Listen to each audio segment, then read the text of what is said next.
Hello student, now meaning is finished of this chapter. Now we will be doing activity 1, page 86, activity 1.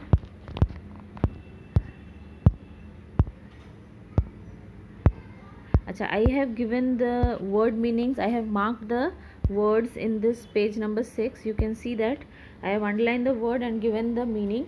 So you will write down all these meanings as well as the word nest given in your book. Na? You will also write that words also. Then now at page 86, activity 1, I am reading. You will pay attention to what I am saying. Take the correct alternatives. Number 1, the swallow comes to the poet in. Answer is summer. Many young friends follow the behavior of the. Answer is C, swallow. Third, the sparrow accompanies the poet in times of. Answer is snow and frost, A. And fourth, the poet wants a friend who will be like. Answer is B, sparrow. Next, activity 2. Complete the following sentence with information from the text. Number 1, the swallow chirps for weeks together when the weather. Answer is fine and warm. इस question में आपको book से ही lines उठा के लिख दिए हैं, बाकी कंटिन्यू करना है आपको. बाकी का लाइन बुक से देखकर तो ऑलरेडी लिख चुकी हूँ. You can see it. In a cold day, the swallow flies away. C. Even when old friends are separated, their hearts never becomes narrow. And D. The poet wishes for a bird that will. Answer is sing in frost.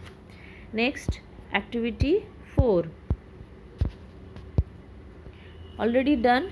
You can see it. Fill in the following chart.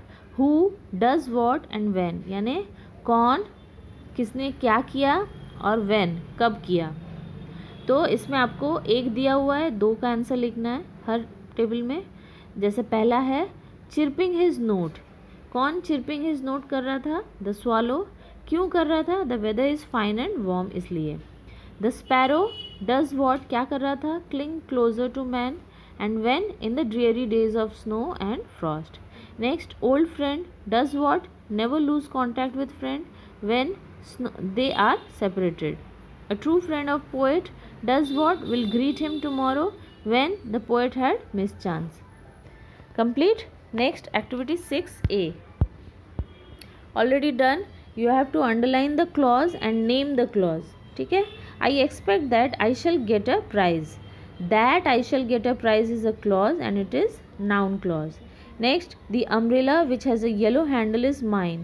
Which has a yellow handle is mine is the clause and it is adjective clause. Next, when I was younger I used to fly kite. When I was younger, adverb clause. And I remember the house where I was born. Where I was born, adjective clause. अब आप लोगों ने ये सारे underline कर लिए. अब जिस टेबल के नीचे जो जो है वो आपको लिखना है. अभी नाउन क्लॉज कौन सा इसमें नाउन क्लॉज था? पहला वाला. तो पहला सेंटेंस आप नाउन क्लॉज के नीचे लिख देंगे. उसके बाद एडजेक्टिव क्लॉज कौन से हैं? सेकेंड और फोर्थ एडजेक्टिव क्लॉज है, दोनों लाइन आप यहाँ लिख लेंगे. और एडवर्ब क्लॉज तीसरा वाला एडवर्ब क्लॉज में लिख देंगे. ठीक है, क्लियर. Next, activity 6B. ये मैं आपको लिखवा दूंगी. एक्टिविटी 7 जो है ये आपको सेंटेंस लिखना है. Make meaningful sentence. इस वर्ड से आप एक मीनिंगफुल सेंटेंस बनाएंगे और खुद लिखेंगे. ये आपका होमवर्क है. एक्टिविटी 8A और B ये दोनों भी आपका होमवर्क है, आपको खुद करना है. क्या करना है आपको बता देती हूँ मैं. 8A, write a short story in about 80 word using the following hint. Give a suitable title to the story. आपको 80 वर्ड में एक सूटेबल टाइटल देते हुए एक स्टोरी लिखनी है जिसका हिंट आपको नीचे दिया गया है. A farmer finds a snake almost dead with cold. एक किसान को एक सांप जो बिल्कुल मरने जैसी उसकी हालत थी ठंड में पड़ा मिला. ब्रिंग्स इट होम, वो उसे घर पे लाता है. वार्म्स इट, उसे गर्म करता है. सेव्स इट्स लाइफ, उसकी जान बचाता है. The snake is about to bite the farmer's son. Snake जो था वो फार्मर के बेटे को काटने ही वाला था. The farmer ceases away the snake. Farmer वापस से उस स्नेक को बाहर निकाल देता है. ये आपका है. नेक्स्ट एक्टिविटी है suppose you have a bird that talks and play with you. आपके पास सोचो कोई एक बर्ड है जो आपके साथ खेलता है, आपके साथ बात करता है. Right a paragraph in about 80 word on how you spend a day with bird during your summer vacation.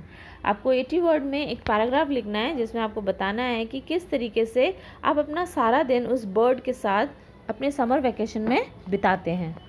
तो इस तरीके से ये दोनों आपका होमवर्क है ना. 3 एक्टिविटी 7 जिसमें आपको मीनिंगफुल सेंटेंस बनाना है, एक्टिविटी 8A जिसमें स्टोरी लिखना है, एक्टिविटी 8B इसमें आपको पैराग्राफ लिखना है. ये तीनों आपका होमवर्क है.